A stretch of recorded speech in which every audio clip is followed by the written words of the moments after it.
Hey guys, it's Dasha. Welcome back to my channel.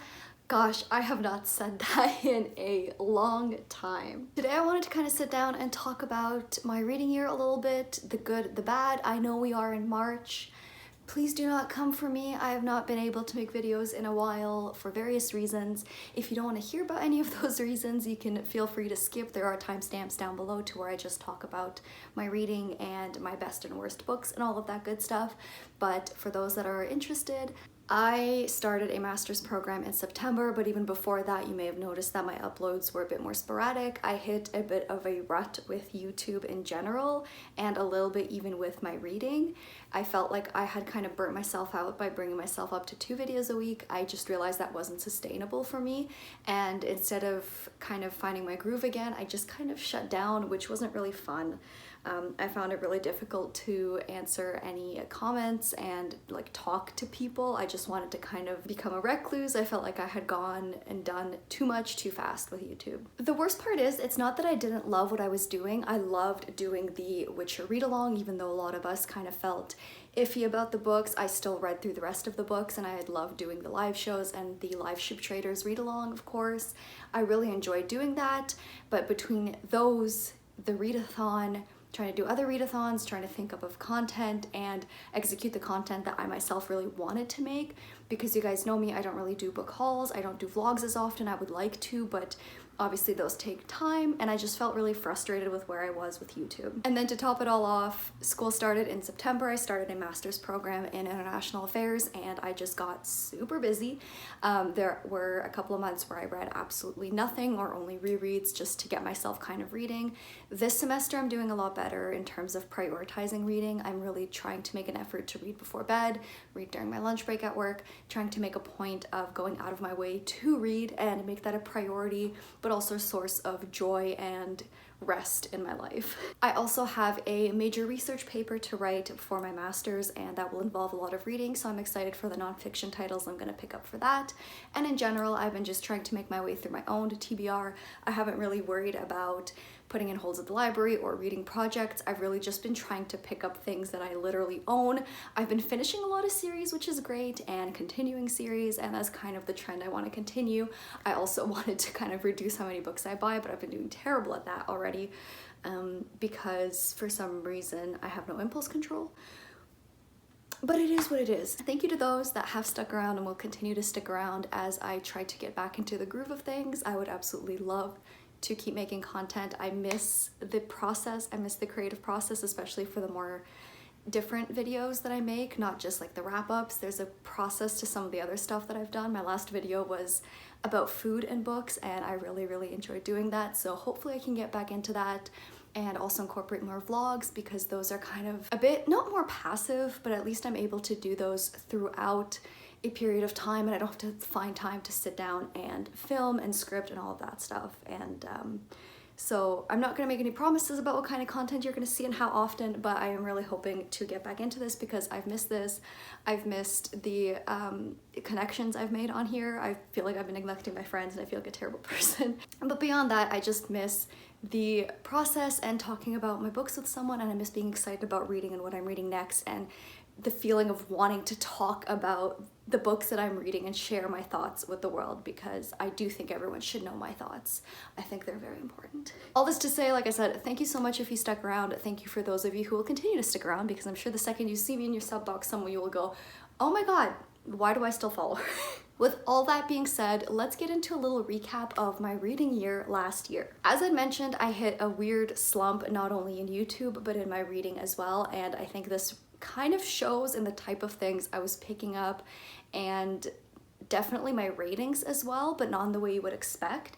I definitely had a strong reading year in terms of ratings, but it was skewed because I picked up a lot of fantasy series that I knew I was gonna love, and tended to stay away from things that I knew were going to challenge me a little bit, like classics. I finished the year with 68 books read, but if you don't count DNFs in that, that would be about 62 books, because I had 6 DNFs, and 10 of the books I read last year were rereads.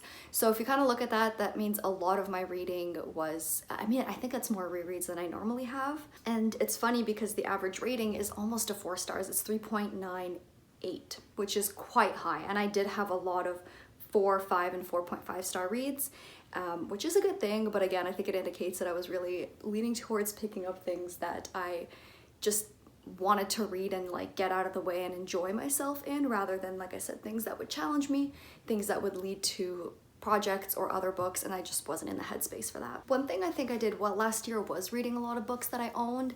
The downside was I was buying a lot of those books, like for the Witcher series or whatever, and so it ended up being a lot of books that I was like buying and then reading rather than just reading what was already on my shelves. And that's something I'm trying to get better at this year, but unfortunately I am only human and I'm not sure how that's gonna go, but I'm really trying here. I'm trying to make sure I pick up things that interest me but that are already on my shelves, and I'm doing good so far, but we're only in March. Who knows what will happen, but I'm really enjoying taking time away from my screens that I need for work and for school, and really just getting into a book. So I think I'll be able to keep up with that, and I was able to do it quite well last year, but I did buy a lot of things last year, and I'm hoping to reduce the amount that I buy but increase the amount that I read from my own library. Speaking of library, I created a spreadsheet for myself that I'm really hyped for. It's going to be a master spreadsheet where I keep all of my reading years going forward. So I've incorporated most of the template from my reading tracker that I released last year, in case anyone wanted to use it, that I also used for myself. I've kind of incorporated that into this massive spreadsheet that not only tracks series, but also my library, my personal library, and the things that I bring in, things that I've taken out, what year did I acquire something, what year did I, you know, get rid of it in or read it in. And I'm really excited because now I can see my reading through the years, and I'm really excited, and it's gotten me excited about like reading and tracking books again, which sounds really stupid, but sometimes gamifying your activities really works. But yeah, that's something that I've been doing for this year that I'm really excited for. But you are not here to hear about my next upcoming reading year. You are here to listen to me talk about my best and worst of the year.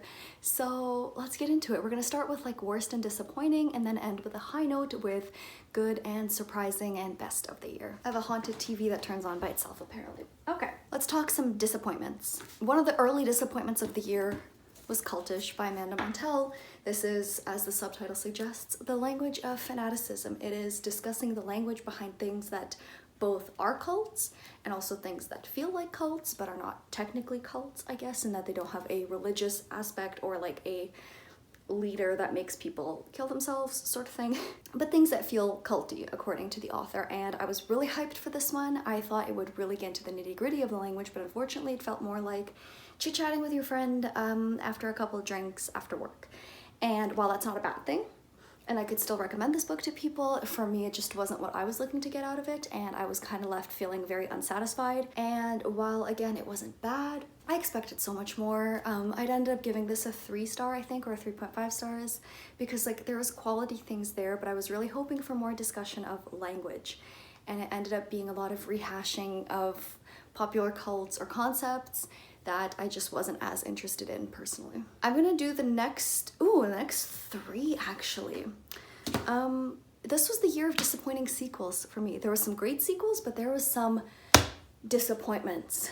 Again, none of these were bad. Didn't need to exist, way too long, middle book syndrome, basically, is how I can describe them. Let's start with Season of Storms. This is the final book in the Witcher series, but it is technically a prequel. It kind of follows just like a standalone story of The Witcher that ties into the larger world, of course, because you are following Geralt, but it just doesn't hit the same. I also found out this was written 20 years after the main series was published, so it kind of gave cash grab vibes to me, unfortunately. I felt like the author just wanted to capitalize because I think the first game had come out at this point. I might be mistaken. Yeah, I'm pretty sure the first game had come out at this point, and the author was trying to maybe just like renew interest in the books, which is totally fair. And there was a lot of elements that are the familiar Witcher tropes that I absolutely love, but overall it felt like a waste of my time, which really sucks because I love this series. You can also tell if you've seen any of my other books and other like discussions and wrap-ups, I usually tab them because there's such great moments in the characters in this. There's nothing here because I just like didn't really care. Was it bad? Absolutely not. It was fine. I expect more than just fine out of the Witcher franchise though. So this was just really disappointing. The Bone Shard Emperor by Andrea Stewart. So The Bone Shard Daughter was one of my best books of 2020, I believe. I'd gotten an arc of it. I read it in literally 2 days and I would not stop raving about it. It is the story of a couple of people. You're mainly following 2 people. The Emperor's daughter, Lynn, who is trying to get trained to take over for her father, but unfortunately he seems very disappointed in her all the time and just isn't really responding to her attempts and her passion for what she's doing, and she really wants to learn more, but he seems very kind of lackadaisical. And she's also fighting with a protege that her father took in after his parents died. So she feels like she's competing for not only her father's attention, education, but also his love. So that's depressing. And then you also follow someone who is wow, I've forgotten everything about this series. I don't remember his name. You're following a smuggler who has an animal companion, and he's just trying to find his wife who disappeared 7 years ago, and their paths cross, and you follow some other people within the Empire, and it's a really cool series and premise because the magic is kind of like coding, and you build these artificial animals out of both parts of other animals, but also magic like coding inscribed on bone shards, and it causes them to do things, but it's kind of like coding in that there's a logic to it, and if you mess up the logic, the order, if you mess up even one of the commands, it messes the whole thing up. So it's really, really cool. I love the first book. I liked it a little bit less on reread when I reread it to prepare for this, but I still gave it 4.5 stars. This, unfortunately, I couldn't really tell you what happened in it. Not only did it feel a little middle book syndrome-y, the main thing was it was just too long, and nothing that happened really felt important, and nothing that happened felt logical to what we had set up from the first book, so I just generally enjoyed it a lot less. I couldn't find that same magic I felt when I was reading the first one, and obviously it's fantasy, you want to feel that magic, and there's so much to love in this world that unfortunately it just didn't hit me as hard the same way as the first one did. And I have very similar critiques about Fevered Star. This is one of my favorite books of 2021. This is set in this South American inspired world, and you're following again a couple of people as there is this preparation for this solstice, and someone's trying to resurrect an ancient crow god in time for this solstice because that's when he's going to be at his most powerful, and you're following someone that's part of the main religious organization that's trying to survive politically, and then at some point literally just start surviving because people are out for this religious organization. They feel like they can govern themselves. Like, there's a lot happening. It's absolutely beautifully written. Unfortunately, this book did not did not match the vibes of the first one. There was absolutely nothing that happened. The last book left off on such a climax. Did I even say what this is the sequel to? This is a sequel to Black Sun by Rebecca Brownhorse. I'm brutal. I'm sorry. I've forgotten how to do this. This is Fevered Star, the sequel to Black Sun, and it is not as good as the first one. There's not much that happened. We didn't get the same impactful character moments as we got in the first one. We left off Black Sun with such a cliffhanger that of course it's going to be hard to top it, but this one's like visibly shorter, and it feels like there could have been something more happening at the end of it to set up for the next one, but since I don't know what's going to happen in the next one, maybe that one's going to be all action and like this needed to be here. I just didn't like it as much.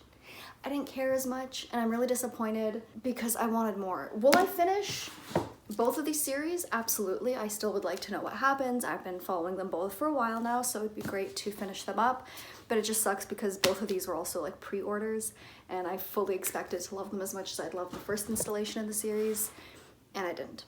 We're gonna go ahead and talk about 2 books that I think were actually just not good. In my opinion, I did not like them, so I would consider them probably my 2 worst of the year. I didn't have a lot of bad books. I had, as you saw, a few disappointing ones, but these were, I think, actually just not that good.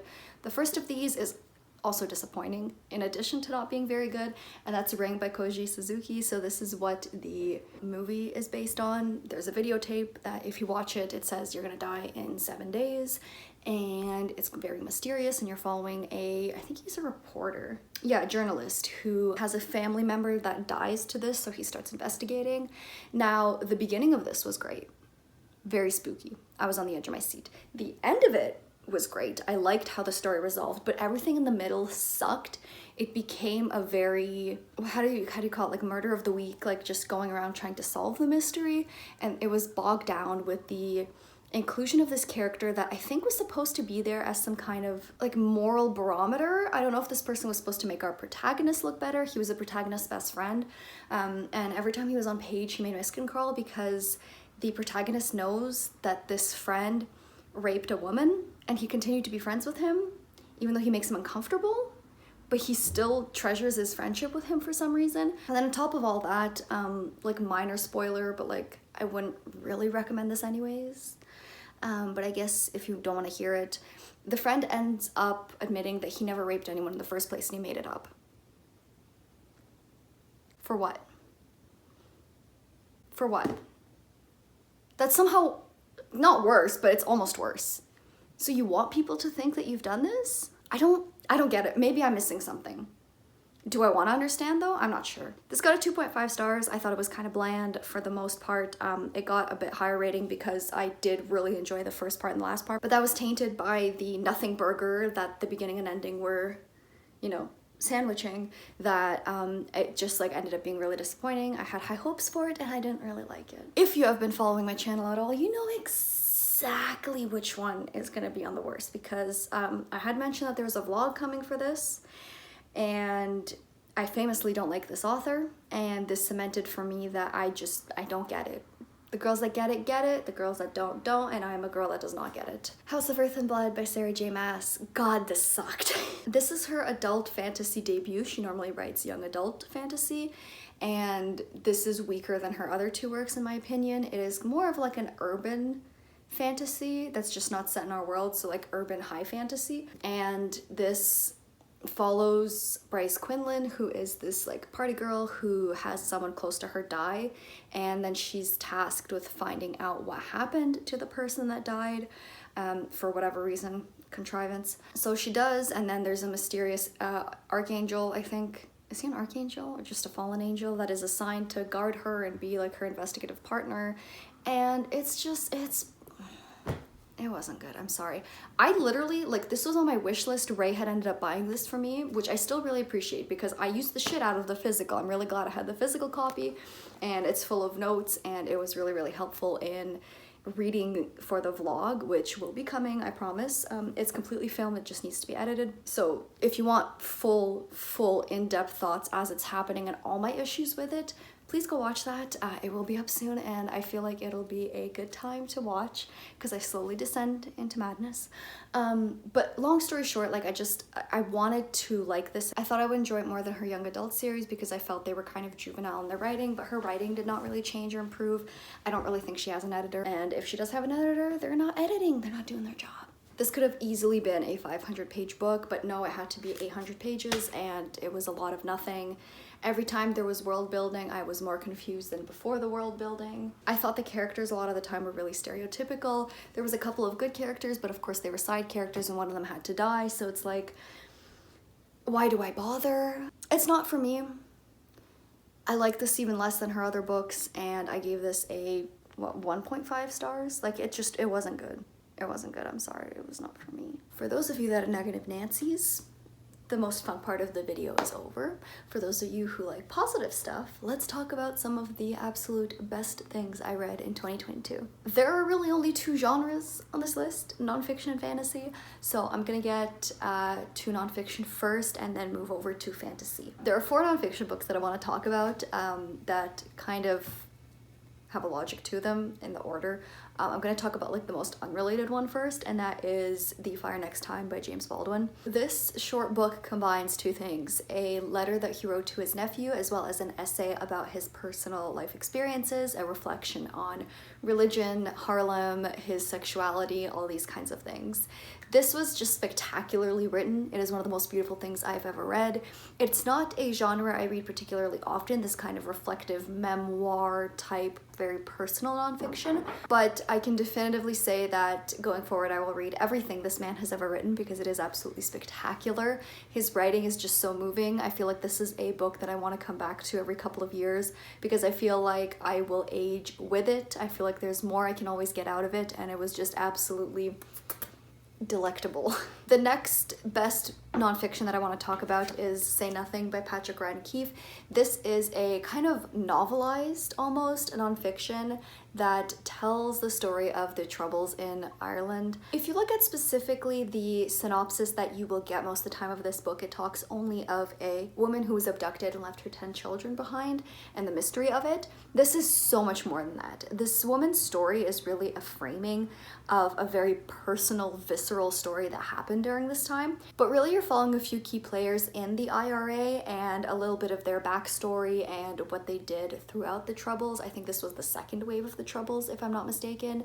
And it was just so incredibly impactful to me. This sparked such an interest in this kind of hidden history. As much as this is not hidden, it is recent history that's less talked about, but it's a very clear example of the persisting colonialism of the British Empire, and it's just still impacting lives today, left, right, and center. And I feel like this was so important for me to read in terms of my interest in international affairs and history in general. I'm a big history nerd, but not only was it really fascinating and well written, but it was also beautifully written.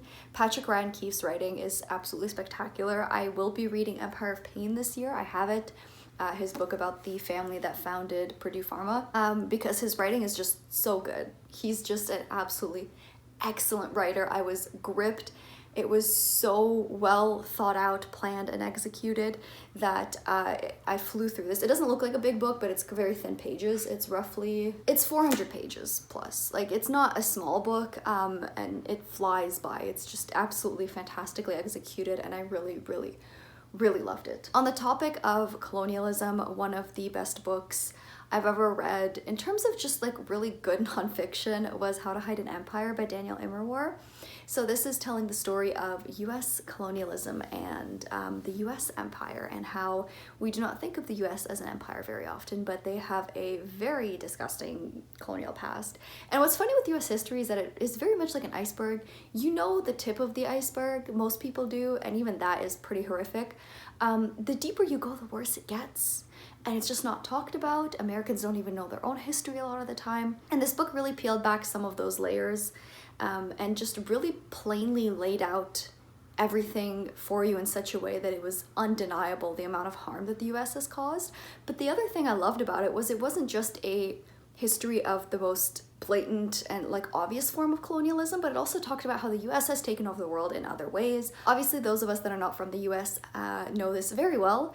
American culture is pervasive everywhere, unfortunately, and it's a struggle to fight to keep your own culture. A lot of Americans don't even notice, but they get frustrated when someone doesn't know something about America, or like an American custom, show, tradition or something, because they're so used to it being so pervasive in everyone else's culture. And that is a big part of the modern American colonialism. But this book introduced some other aspects of it, such as the spread of the English language and the US dollar as the standard, and other standards that the US has set, and just the way that this has become this new form of the American empire. They don't need to have physical strongholds. For them, it wasn't beneficial to keep the Philippines and to keep all these other areas. There's a few that they obviously have kept, like Hawaii and Puerto Rico, that are still colonized by the US, but they don't need to keep as much physical land anymore, because they realize that culturally and societally, and socially they can have so much more impact on the world, and maintain their hegemony that way. So this book was really, really interesting for me to kind of get into this, like peeling back the layers of the onion that is the US and their history. And I would recommend to absolutely everyone, because it was a really accessible read, and I think it's something everyone should read. And to piggyback off that one, my final favorite nonfiction of the year, I would say, but I had a lot of really good nonfiction. I want to talk about The Shock Doctrine really quickly. This is by Naomi Klein, and this is an examination of what she calls like disaster capitalism. Basically, after some kind of either natural or man-made disaster occurs, there are a lot of people that are very happy to swoop in and offer to rebuild or adjust things, but in reality it ends up hurting the people affected even more. And you might think, like I did, that this specifically referred to like natural disasters, obviously Hurricane Katrina, and the earthquakes in Indonesia, I think she talked about, or tsunami. It goes so much deeper than that. This book just blew my world wide open. I know this book's been out for a while now, bordering on what, 15 years now? Like, it's not a new book, and it doesn't look promising. This looks like a dad book. I need you to trust me, okay? If you're interested at all in like international affairs, capitalism, and how bad capitalism is, if you're interested in especially US foreign affairs, this is crucial reading. This is fantastic. It's dense. It's not the most fun read. It's not as easily accessible as How to Hide an Empire, for example, or Say Nothing, in terms of other books I've mentioned, but it is an essential read if you are interested in US foreign policy, US monetary fiscal policy abroad. It's mind-blowing, earth-shattering. This connected a lot of dots for me. This really helped deepen my understanding of how the world works. And I would recommend it to anyone who has a little bit of time to spare, a little bit of time to really get into the meat of this, because you're gonna wanna be doing so much extra research. There's so much in here, and it's absolutely fascinating. And finally, we get to fantasy. Fantasy is my favorite genre, nonfiction as well, but fantasy is just near and dear to my heart. And there were 3 series I read this year that really made a mark on me, that are best series that I've ever read, let alone just this year.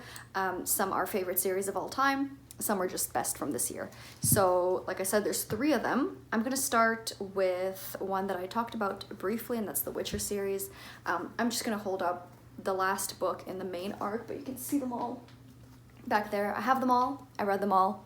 I loved most of them. If you don't know, the Witcher series follows a few characters, mainly Geralt, who is a monster hunter that's been kind of mutated to be superhuman, but you also follow Ciri, who is a young girl that has these very specific powers that a lot of people are hunting her for, and you follow Yennefer, who is Geralt's love interest, but also an extremely powerful sorceress. Both Geralt and Yennefer have a deep love for Ciri and will do anything to protect her, which is good because there's a lot of people that don't want Ciri to live, or they want to use her for their own ends. The first 2 books in the series are short story collections that are very heavily based off of Slavic mythology and fairy tales, and kind of inserts Geralt into them and talks about all these deep themes of morality and humanity that you really just have to read for yourself to get into and digest and taste. And then there's 5 books covering Ciri's main arc. I would not recommend skipping the short stories. I personally didn't think I was going to be a fan, but I ended up really enjoying the time spent in them because they really help shape everyone's characterization and the world and your understanding before you get into the really heavy, dense political stuff that happens throughout the main arc of the series. I'm a huge fan of the Witcher 3 video game. That's kind of the reason I decided to pick up the books, and I'm really glad I did. This is an all-time favorite, like, comfort series for me now. I still haven't watched the Netflix show. I don't know how interested I am in it. There's a lot of things around that I'm not sure if I want to touch on, but overall, just between the game and how fantastic it is as a video game, as a work of art in video game format, and the series and the characters in this, there's a lot to love. There's a lot to love, and I'm fully like choo-choo aboard the Witcher train. I am a die-hard fan now. Is it perfect? No. There's a lot of writing issues, I find personally, but beyond that, the relationship between Geralt, Ciri, Yennefer, Dandelion, all these people are so near and dear to me, and I just love this series with my whole heart. It's probably not a series for everyone, and I'm okay with that. These next 2 are series for everyone. If you don't read either of the next 2, I'm gonna be very upset. This one I can see why it would not be for you, and I won't hold it against you, I guess. I read the first book in the series 2021, I believe, and I really liked it. Quality-wise, 5 stars. By the end of this series, I was sobbing. Mistborn Era 1 by Brandon Sanderson. The first book follows Vin, who is this prickly street urchin. She has no more family. She is just trying to survive. And unbeknownst to her, she is holding some of the most incredible powers known to mankind.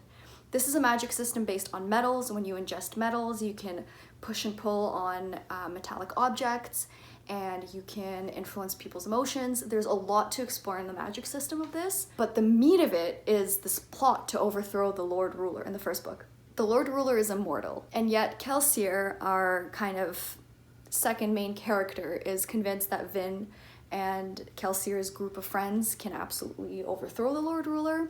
He has a lot of motives. Everyone has a lot of motives. The Lord Ruler is super oppressive and just a terrible person. The further you go into the series, that heist plot in the first book, which, to be fair, can stand on its own. You don't have to read the rest of the series, but my God, you should, because it just descends into this darkly beautiful but hopeful but devastating series. The more you know about the world, the more things just make sense, but then you start to be absolutely terrified for the characters. This has the best ending of a series I think I've ever read, or one of the best for sure. Everyone said it was a pretty consistent ending, and endings are hard to write, right? You're not going to please everyone. This, I think, should please everyone. Everything makes sense. Everything was wrapped up. Everything was just very well crafted. Brandon Sanderson is a fucking mastermind. Everything is so well thought out. And while his writing might be a little simplistic, maybe not all the characters hit. The characters that do hit, like Sazed and Kelsier, are some of my favorite characters in any books ever. They're absolutely phenomenal. There's just a lot to love here. And I'm so glad I finally got fully into the Cosmere, and now I'm going to continue. I've already read Warbreaker in December. I might make a recent reads video, so keep your eye out for that, and I'm going to talk about Warbreaker because it was phenomenal. But this series really is as good as everyone says. This third book had me crying. It was a lot, but it was just so good. And I convinced Robin to finish the series because she had read the Final Empire and she was kind of like taking her time because, like I said, the first book could be kind of a standalone. I was like, you have to continue. Like, second book is kind of slow, not middle book syndrome, but almost. And Sanderson in general, I've noticed this across the 4 books I've read from him now. It takes until like 60% of the way into the book for things to actually start happening, but you appreciate the setup. It's very slow going. Now, a lot of things happen. Things that happen just feel kind of minor, but once you start to kind of zoom out and see the larger picture, and once action really happens, you're hooked. The last like 40% of his books always take me no time to finish because I'm just so gripped. And this is a series I 100% recommend. I am on the Sanderson train now. He's the man. And if you've been on my channel at all, this will be absolutely no surprise, but Robin Hobb takes the cake for the best series I've read, some of the best books I've ever read. With her Live Ship Trader series, I was participating in a read-along for this. There are live shows. I will try to remember to link any wrap-ups where I talked about any of these books and the live shows for any of these books down below. And I'm very thankful that I did it as a read-along because Robin Hobb books are so much more fun to sit down and discuss. I will absolutely be going back and watching other people's live shows for the rest of the Realm of the Elderlings because there's so much to unpack in her books. She's my favorite author of all time, I think is pretty fair to say by now.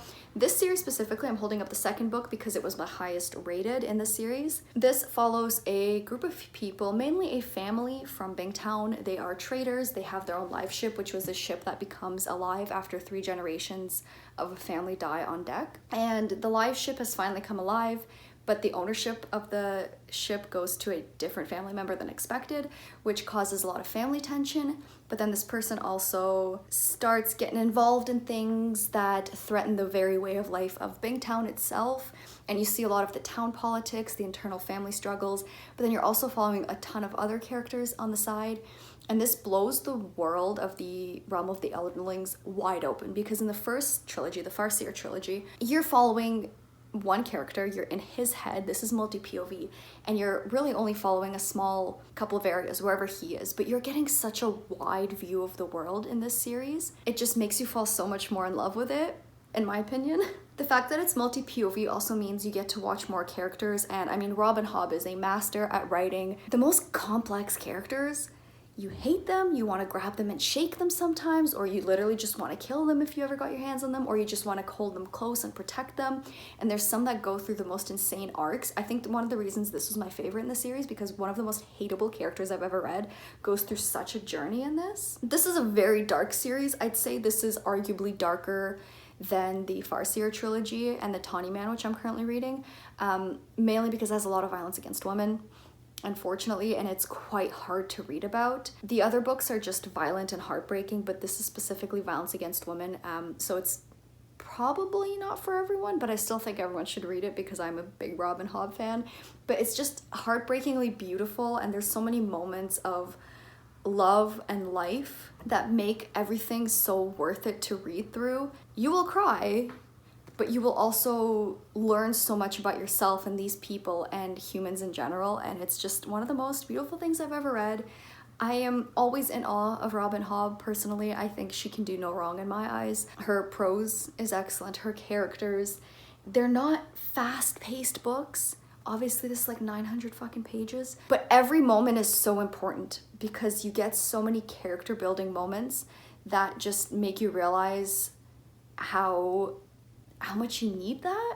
Like, I love a good fast-paced book, but something about these and getting in the minds of everyone, getting those small moments of relationship building between characters is so important that I never realized that, like, maybe I am a character-driven reader because this kind of stuff is so important to me, and she does it so excellently. So I continue to be in awe of The Realm of the Elderlings. It is the best series I have ever read. It is my favorite series. It is beloved to me. I mean, just between these three series, I think it's indicative of what a good reading year I've had in 2022. Despite the slump, I really stuck to things I knew and loved, and it seemed to work for me. Let me know what your least favorite or the worst book you read in 2022 was, because I am nosy and I love being a negative Nancy. I will not be making any promises for upcoming content, but I definitely do want to have a few videos come out. Like I said, the Crescent City vlog, the maybe some recent reads, and try to keep up with doing those. Once my semester is over, I really want to do a 24-hour readathon where I just plant my ass on the couch for 24 hours and read and maybe vlog it or do some live streams. So, you know, don't count me out just yet. I would love to be back and love to keep talking to you guys about books. I have a few ideas for some longer form videos too, so I might not be able to make videos as often as I used to, but I definitely would like to get back into it. If you have stuck around till now, thank you so much. I appreciate you so much. Thank you so much for watching this and for sticking with me while I've been absent for like 6 months, and I will hopefully see you guys very soon. Bye!